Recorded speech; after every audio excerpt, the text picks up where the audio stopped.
Good evening everyone. तो आज शुरू करते हैं हमारा आज का वीडियो, वो भी मेरे घर का नए मेंबर के साथ, माइलो। तो अभी तक इसके साथ आप लोगों का इंट्रोडक्शन नहीं हुआ, तो मैंने सोचा क्यों ना वीडियो की शुरुआत में से दिखाया जाए। तो आज एक्चुअली मैं आपके साथ शेयर करने वाली हूँ मेरा लेजर हेयर रिडक्शन का स्टोरी, क्योंकि बहुत सारे लोग तो ये करना चाहते हैं, पर प्रॉब्लम ये है कि इसके आगे और पीछे क्या करना पड़ता है, इसका एक्चुअली असर क्या होता है, कोई बैड इफेक्ट होता है कि नहीं, इसको लेके एक्चुअली पूरा वीडियो है मेरा। और आप लोगों का जो भी डाउट्स है लेजर हेयर रिडक्शन को लेके, वो भी सारा मैं क्लियर कर दूंगी। बाय द वे मेरा बस एक ही सेट हुआ है अभी तक, एटलीस्ट 3 to 4 सेटिंग्स की जरूरत है, उसके बाद आपका जो विजिबल रिजल्ट है वो दिखाई देगा। तो पहले मैं इसे छोड़ के आती हूँ, उसके बाद आके आपसे बात करते हैं। हाँ, तो अभी शुरू करते हैं मेरा वो फुल स्टोरी जो कि लेजर हेयर रिडक्शन के ऊपर है, जो कि मैंने खुद किया है। एंड गाइस, मुझे लगता है कि अगर आप खुद कोई काम नहीं करते तो उसके ऊपर आप अच्छे से कोई बात नहीं कर सकते, अच्छे से आप रिव्यू नहीं दे सकते, अपना फीडबैक नहीं दे सकते, इवन आप वो हर एक चीज चुन चुन के आप नहीं बता सकते जो कि आपके ऊपर बीता है। तो मैं आज वही लेके ये वीडियो बना रही हूँ। तो मैंने करीब 3 साल पहले एक क्लिनिक पे गई थी लेजर हेयर रिडक्शन का ट्रीटमेंट लेने, सिर्फ ये अपर लिप्स पे और कहीं नहीं। तो उसके बाद उन लोगों ने मुझे अंडर आर्म पे एक डेमो दिया था, और वो इतना ज्यादा पेनफुल था मैं आपको बता नहीं सकती। मैं डायरेक्टली वहां से भाग आई और उसके बाद कभी नहीं गई। इवन उसके बारे में फिर कभी सोचा भी नहीं था, क्योंकि मैं थ्रेडिंग कर लेती हूँ इस एरिया में। उसका जो चार्जेस था वो काफी ज्यादा था, सिर्फ इतना एरिया में ही बहुत ज्यादा चार्जेस था। तो ये सब मिला के मैंने और कभी सोचा नहीं है वहाँ पे जाने के लिए। फिर कुछ दिन पहले मैंने अर्बन कंपनी का एक प्रमोशनल वीडियो किया था, तो उस टाइम भी मैंने उनको बोला था कि इतना अगर पेन होगा, कि मेरा प्रीवियस एक्सपीरियंस है थोड़े टाइम के लिए, अगर इतना ज्यादा पेन होगा तो मैं प्लीज नहीं करूंगी, ये वीडियो मैं नहीं कर सकती। उन लोगों ने मुझे बोला, तो इसी के बारे में आज का वीडियो आपको करना है कि ये पहले जमाने में जो मशीन यूज किया जाता था, पहले जमाने में मीन्स 2-3 साल पहले तक भी, उसमें पेन बहुत ज्यादा होता था। अभी जो लेटेस्ट और एडवांस मशीन हम लोग यूज करते हैं वहाँ पे बिल्कुल भी पेन नहीं होगा, पर थोड़ा सा चींटी काटने जैसा पेन होगा। मैंने बोला कि ठीक है, पहले आप मुझे थोड़ा सा ट्रीटमेंट दो, इससे अगर मैं सेटिस्फाइड हुई तो ही ये वीडियो मैं करूंगी, बिकॉज पूरे हाथ में मैं इतना पेन लेके नहीं कर सकती वीडियो। बिलीव करो आप, थोड़ा सा भी पेन नहीं हुआ है मुझे। थोड़ा सा चींटी काटने जैसा जो था, उन्होंने जो बोला था बिल्कुल वैसा ही हुआ था। तो लेजर ट्रीटमेंट के नाम से हम लोग बहुत डरते हैं, या बहुत सारा हार्म हो सकता है हमारे स्किन के लिए। तो मुझे नहीं लगता वो ट्रीटमेंट लेने के बाद जो मैं आपको अभी बता सकती हूँ वो है बिल्कुल भी हार्म नहीं होता। हार्म तो दूर की बात है, मेरा बिल्कुल चिकन स्किन था, यानी कि स्ट्रॉबेरी स्किन, एकदम इनग्रोन हेयर, ऐसे बिल्कुल डॉट डॉट डॉट डॉट पूरे हाथ के यहाँ से लेके थाइस में बिल्कुल इस तरह से था। जब मैं स्लीपलेस पहनती थी ना, तब मैं ऐसे रहती थी, ज्यादा ऐसे वैसे नहीं करती, क्योंकि इस तरह से बिल्कुल स्ट्रॉबेरी स्किन था।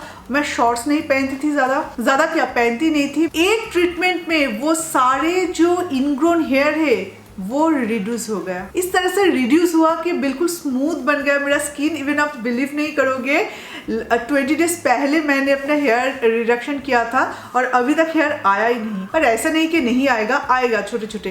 3-4 सेशन के बाद आपका कंप्लीटली विजिबल रिजल्ट मिलेगा। पर किसी भी कारण से मेरे हाथ में नहीं आया, फिर मेरे पैर में फिर से थोड़ा बहुत आ गया, क्योंकि वो आएगा, एक ही सेशन में नहीं होता कंप्लीट। तो अभी किस तरह से वो hair reduction treatment, laser treatment शुरू होता है, प्री और पोस्ट। 7 दिन पहले आप कोई भी स्लो ट्रीटमेंट नहीं ले सकते। हाथ और पैर, मतलब जहाँ पे भी आप लेजर हेयर ट्रीटमेंट करना चाहते हो वहाँ पे आप कुछ नहीं कर सकते 7 दिन पहले और 7 दिन बाद। तो एवरी 30 डेज में आपको ये ट्रीटमेंट लेना है, 1 महीने भी आपको स्किप नहीं करना है। इस तरह से 3 से 4 आपको सेशन कंप्लीट करना है, तो जाके आपका स्किन इतना स्मूथ बनेगा। पर हाँ, टैन रिमूवल नहीं होता, ये मैं आपको पहले से बता दूं। स्मूथ होता है, पर ऐसा नहीं कोई स्कर्ट से तो वो रिमूव हो जाता है, या टैन है तो वो रिमूव हो जाता है, ऐसा कुछ नहीं है। ये हेयर रिडक्शन है, तो हेयर रिलेटेड जो भी प्रॉब्लम है आपके स्किन पे वो सारा खत्म हो जाता है। स्पेशली हम जैसे जिनका चिकन स्किन या स्ट्रॉबेरी स्किन होता है, उनके लिए तो ये बहुत ज्यादा असरदार है। इवन पहले सेशन में आप इसे देख पाएंगे कि कितना असर हुआ है। मैंने अंडर आर्म में भी लिया है, तो इस तरह से मेरे full leg and full hand में ये ट्रीटमेंट लिया गया और बहुत ज्यादा अच्छा रिजल्ट मुझे मिला है। पेन तो बिल्कुल भी नहीं होता, एक साथ में अगर आप बुक करते हो तो 9000 समथिंग आया था। इतना मुझे एग्जैक्ट याद नहीं है, पर 9000 समथिंग आपको 30 डेज में पड़ेगा। और उसके बाद आप नेक्स्ट सेशन के लिए फिर से वो, अगर उसके साथ आप चाहे तो फेस भी ऐड कर सकते, पर फेस में अभी इमीडिएटली मैं कुछ लेना नहीं चाहती, क्योंकि आफ्टर ऑल फेस है तो और भी 2-3 सेशन ले लूँ, उसके बाद मैं सोच रही हूँ अपने फेस का भी करवाऊंगी। तो इस तरह से मैंने अपना लेजर ट्रीटमेंट लिया है। तो आप में से बहुत सारे लोगों में हो सकता है इस ट्रीटमेंट को लेकर बहुत ज़्यादा डर है या बहुत ज़्यादा क्वेरीज है कि ये कैसे होता है, वो कैसे होता है। अगर मैं ये ट्रीटमेंट नहीं लेती तो शायद मैं आपको इतनी अच्छी तरह से नहीं बता सकती कि ये कैसे होता है। तो सबसे पहले जो स्टेप बाय स्टेप उन्होंने किया है, तो सबसे पहले जिस एरिया में मैं करने वाली हूँ व्हाइटनर से मार्क किया गया, क्योंकि मेरे हाथ में टैटू है और टैटू के ऊपर लेजर ट्रीटमेंट नहीं किया जाता, तो इसलिए मार्किंग की। इस एरिया में मेरा ट्रीटमेंट नहीं हुआ है, पर यहाँ पे उन्होंने शेप कर दी रेजर से। रेजर यूज कर सकते हैं हम। तो जब आपके हाथ या पैर में बड़े बड़े हेयर रहेगा तो उसमें लेजर ट्रीटमेंट नहीं होगा, इसलिए वो लोग सबसे पहले मार्किंग करते, उसके बाद रेजर से पूरे एरिया का जो हेयर है उसे रिमूव कर देते। उसके बाद एक जेल लगाया जाता है, जो एलोवेरा जेल भी हो सकता है या उनका कोई जेल हो सकता है, पर वो कूल करते हैं आपकी स्किन को, ताकि दर्द और भी कम हो, मतलब बिल्कुल भी आप फील ना करें और वहाँ पे कुछ और असर, मतलब कुछ और इफेक्ट ना हो, इसलिए कूलिंग कुछ टेक्नोलॉजी वो लोग यूज करते हैं, कोई क्रीम या लोशन ऐसा कुछ, और उसे कहते हैं आइस कूल टेक्नोलॉजी। और उसके बाद शुरू होता है लेजर जो मशीन है उसका ट्रीटमेंट। तो दर्द तो बिल्कुल नहीं हुआ, और ऊपर से मेरा हाथ और पैर इतना स्मूथ और इतना अच्छा बन गया कि मैंने इमीडिएटली डिसीजन ली है कि इसे मैं अभी पूरा मतलब करवाऊंगी, सिर्फ एक प्रोमोशनल वीडियो के लिए नहीं, इसे मैं कंप्लीटली अपना मतलब सर्विस लूंगी। तो इस तरह से। और एक चीज़, आपके वो एरिया जहाँ पे आप लेजर ट्रीटमेंट लेंगे वो एरिया कभी भी डिहाइड्रेटेड नहीं होना चाहिए, वो हमेशा मॉइस्चराइज रहना चाहिए। Sunscreen is very very much important, क्योंकि सनस्क्रीन तो वैसे भी मैं फेस में यूज करती थी, पर वो थोड़ा सा महंगा है, तो इसलिए मुझे नहीं लगा मेरे हाथ पैर में वो अप्लाई करना चाहिए। तो मैंने रिसेंटली, ये एक्चुअली उन्होंने कहा था कि SPF 50++ यूज करने के लिए, पर ब्रांड वो आप अपने चॉइस से यूज कर सकते हैं। नॉर्मली निविया हम में से बहुत ही जाने माने एक ब्रांड है, तो इसलिए इसे मैंने चूज किया। ये भी फेस का ही है, पर बॉडी का अलग से मिलता है कि नहीं, मतलब सर्च करना पड़ेगा। पर SPF अगर 50 आपको चाहिए तो नॉर्मली फेस के लिए मिल जाता है। तो फेस का हो या बॉडी का सनस्क्रीन लोशन हो, ये मैटर नहीं करता, पर कोई SPF 50 आपको यूज करना पड़ेगा हाथ और पैर के लिए। जब भी आप बाहर जाएंगे तो एक्सपोज जो एरिया है उस एरिया को आपको कवर करना है सनस्क्रीन लोशन से। और लेजर ट्रीटमेंट लेने के बाद 7 दिन के अंदर आप कोशिश कीजिएगा कि आपको बाहर ज्यादा जाना ना पड़े। अगर आप बाहर जाए भी तो फुल कवरेज के साथ, लाइक सनस्क्रीन से कवर करने से नहीं होगा, फुल पैंट, फुल स्लीव, कोई ड्रेस पहनना पड़ेगा या तो कोई टॉप, ऐसा कुछ पहन के आप अगर आप जाएंगे तो ये ज्यादा फायदेमंद रहेगा। सनस्क्रीन के बिना बिल्कुल भी बाहर मत निकलना। और एक चीज, घर में भी आप रहेंगे तो मैं जैसे कि बोलती हूँ कि फेस में हमेशा सनस्क्रीन होना चाहिए डे टाइम में, चाहे आप घर रहो या बाहर। बिल्कुल उसी तरह से लेजर ट्रीटमेंट के बाद आपके हाथ और पैर में बॉडी लोशन नहीं, सिर्फ सनस्क्रीन वाला बॉडी लोशन आपको यूज करना है, या तो फेस में जो भी सनस्क्रीन यूज करते हो वो आपको यूज करना पड़ेगा। तो ये है एक्चुअली वो सारे नियम जो कि हमें मानना होगा अगर हम लेजर ट्रीटमेंट लेना चाहते हैं तो, क्योंकि लेजर जो भी हो एक हीट ही तो है ना, तो वो जब आपकी स्किन पे आएगा तो ऑब्वियसली आपको एक्स्ट्रा टेक केयर करना पड़ेगा, एक्स्ट्रा पैम्पर करना पड़ेगा आपकी स्किन को। तो वही मैं आजकल कर रही हूँ। और ये सिर्फ मैं नहीं बोल रही हूँ, जो एक्सपर्ट्स है, जो डर्मेटोलॉजिस्ट है, उनके कहने के मुताबिक मैं चल रही हूँ। और ये सारी चीजें उन्होंने ही मुझे बताया है, क्योंकि जब भी मैंने लेजर ट्रीटमेंट लिया है तो ऐसे ही हम नहीं ले सकते। उसके पहले दिन हमें उनके जो डर्मेटोलॉजिस्ट है उनके साथ एक वीडियो कॉन्फ्रेंस एक अरेंज किया जाता है। वीडियो कॉल में हम लोग बात करते हैं, मेरा स्किन का क्या प्रॉब्लम है, क्या नहीं, ये सारी चीजें मैंने उनको बताया और उन्होंने मुझे यही सलाह दी और यही मैं मान रही हूँ। और मेरा हेयर तो अभी तक नहीं आया, हाथों का, पैर का जैसे मैंने बोला कि छोटे छोटे आ गए हैं, क्योंकि पैर का जो हेयर है उसका ग्रोथ बहुत ज्यादा रहता है, ठीक होता है हेयर, और हाथ का तो बहुत ही ज्यादा पतला रहता है शायद इसलिए। और एक चीज, अगर आपके शरीर में कहीं पर भी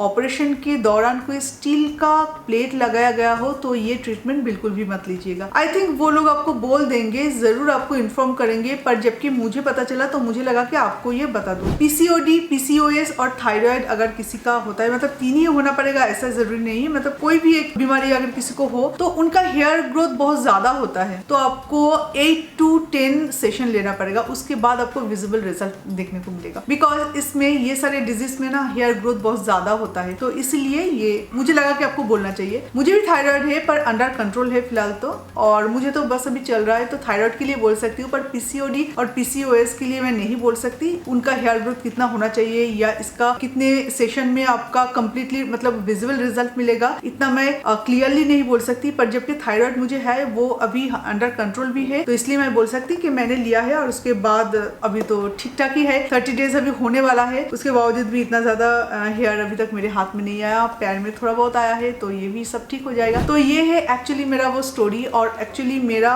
फीडबैक लेजर हेयर रिडक्शन के लिए।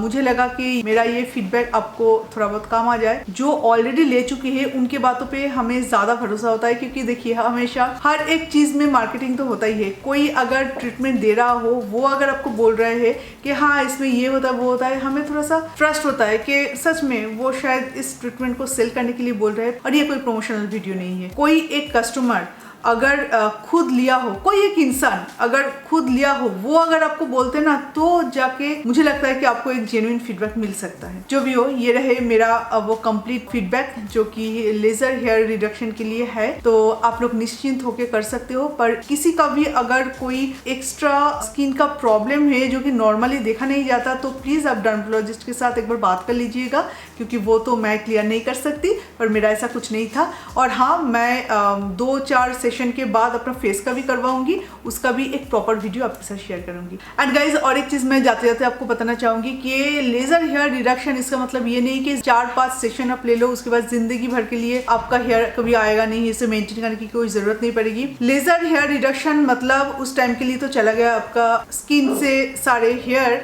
पर एवरी ईयर आपको 2 एटलीस्ट सेशन लेना पड़ेगा इसे मेंटेन करने के लिए। उसे मेंटेनेंस सेशन कहा जाता है। मतलब एकदम से जो आपका बाल था वो नहीं आएगा, पर मेंटेनेंस के लिए साल में 2 बार आपको ये ट्रीटमेंट लेना पड़ेगा। वो ट्रीटमेंट कैसा होता है, सेम ऐसा ही होता है कि नहीं, ये मैं आपको नहीं बता सकती, वो तो मैं जब खुद लूंगी तब मुझे पता चलेगा। तो चलिए, ये वीडियो अगर आपको अच्छा लगे तो लाइक, शेयर एंड सब्सक्राइब जरूर करना। तो फिर आपसे मिलते हैं और एक नए एक्सपीरियंस और एक नए वीडियो के साथ। तो अभी के लिए bye bye and take care.